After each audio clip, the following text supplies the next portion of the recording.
So Jimmy Butler returned last night after serving his 7-game suspension that the Miami Heat gave him. He made it this big deal. He made his PR team release that whole "I'm back" thing that Michael Jordan did. He's posting stories on his Instagram wearing the Michael Jordan 45 Bulls jersey. The Heat introduced him in the starting lineup and all of his teammates are super hyped, but he's just sitting there like, whatever. Only for him to score 18 points and lose the game. But the craziest part was after the game where he's saying stuff like, "The truth will come out," and "I don't have beef with my teammates," making it very clear that he has no intentions of not wanting to be traded. He wants out of the Miami Heat organization. And at least according to him, he's implying that there's a lot of stuff going on behind the scenes that we don't know about. The problem for me is, though, I don't really know how much of that actually matters. Because at this point in time, Jimmy Butler, at least for me, has become very annoying. Before we get into everything, what's good, guys? It's Demi M7. Thank you so much for clicking on this video. Hit that like button, hit that subscribe button,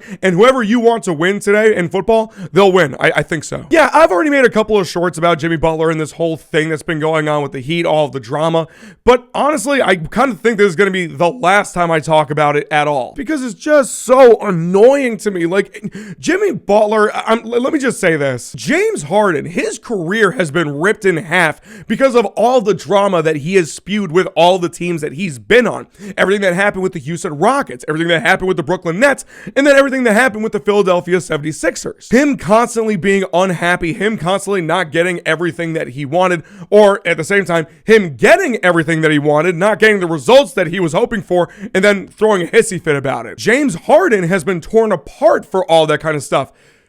So why hasn't Jimmy Butler? I swear, it feels like Jimmy Butler is just James Harden, but with a better PR team. I mean, let's just rewind the clock. I mean, let's just go back to when Jimmy Butler left the Chicago Bulls. He went to the Minnesota Timberwolves, and they had a great young core around them. They had Jeff Teague, they had Andrew Wiggins, Karl Anthony Towns, they had Derrick Rose on the bench. And then they add Jimmy Butler, and everyone thought, okay, maybe the Wolves will have something. Maybe they'll have something to them. Evidently, they didn't. They didn't really do a whole lot. And then, of course, everyone knows what happens with Jimmy Butler. He starts being unhappy with the team and how they're performing, and what does he do? He causes a whole lot of drama. And then we all know that he, played with the bench players and beat the starters in practice, calling out management and the entire organization, saying that they should pay him. It ends up becoming such a problem that the Wolves end up trading him to the Philadelphia 76ers. And there it was believed that Jimmy Butler found a perfect fit in Philadelphia, and everyone knows that Philadelphia's crowds are crazy, rowdy, but they truly love their team. But the team around him was also great. It was back when Ben Simmons was awesome. Of course, Joel Embiid, and then a ton of great role players around them. It felt like it was a match made in heaven, and they ended up doing pretty well for the most part. I mean, hell, if it wasn't for Kawhi Leonard's unreal game winner, they might have won the championship that year. But then, just like clockwork, it didn't take long for Jimmy Butler to be unhappy with the 76ers, claiming that he wasn't really sure who was running the show. Was it the coach? Was it the GM? The owner? Who was it? And just like the Timberwolves, when Jimmy Butler isn't happy, he makes things uncomfortable. So much so to the point where the 76ers ended up doing what Butler wanted, trading him to the Miami Heat. You know how I said earlier that it kind of felt like it was a match made in heaven when Jimmy went to Philly? Well, forget about it, because it really felt like it was a match made in heaven when he went to Miami with Pat Riley and Hall of Heat culture. It really felt like this was the place for Jimmy Butler. And to give Jimmy Butler some credit, when it comes to the playoffs, he has been great for the most part. I mean, I swear to God, everyone talks about how Jimmy took the Heat to the finals twice, once in the bubble and then once a couple of years after. But did everyone just forget that after that 2020, after that bubble finals, Jimmy Butler got swept by the Milwaukee Bucks and averaged 14.5 points per game? He was trash, and nobody talks about it. Look, I understand it's kind of a moot point, because after that series, he goes to the finals the next year and then averages 27 points per game the next playoffs. My point is, everything was going great for Miami until Pat Riley called him out. Yeah, we all know that Pat Riley called out Jimmy Butler publicly after Jimmy was saying stuff like, oh man, if I was playing, we would have beaten New York. We would have beaten Boston. We would have beaten all these guys. To which Pat Riley literally said, look, if you're not playing, you should probably keep your mouth shut. And he was absolutely right for that. But Jimmy took it so personally, he started to make things uncomfortable. That's what leads Jimmy Butler to say, hey man, I want my max extension. I think I'm a max player. I want my money. To which Pat Riley's like, bro, you're 35, stop it. And let me be clear, I'm not saying Jimmy Butler's still not very good. I'm sure he is, and once the playoffs come around, he'll still be very good.